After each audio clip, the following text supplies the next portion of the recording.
Experts on energy technologies and earth sciences met at Rutgers this week to brainstorm about carbon capture and storage. Ideas on the agenda included sending carbon dioxide from power plants deep under South Jersey instead of up into the atmosphere. Science and technology correspondent Patrick Regan reports.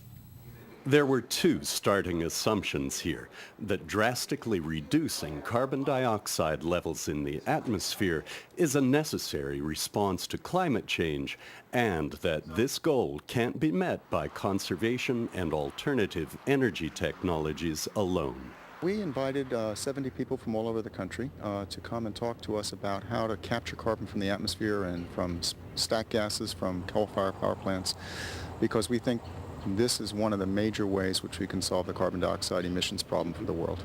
There are several existing techniques for capturing carbon from fossil fuels before, during, or after combustion, and proven ways to dispose of it. It's not rocket science, it's rock science. You take the CO2, you concentrate it to high concentrations, and then you stuff it deep in the Earth's crust, at least half a mile or kilometer or more down in the Earth's crust. The problem is doing it enough in enough places to substantially reduce emissions.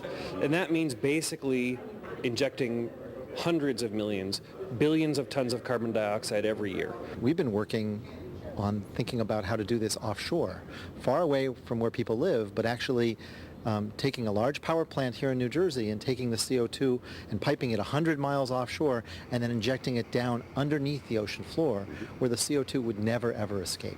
Some power plants may actually be sitting on geology suitable for storage. There's a unit called the Potomac Formation, which is a series of Cretaceous sands and clays. The clays form a very good cap rock. The sands form a very good water-bearing unit, or aquifer as we call it.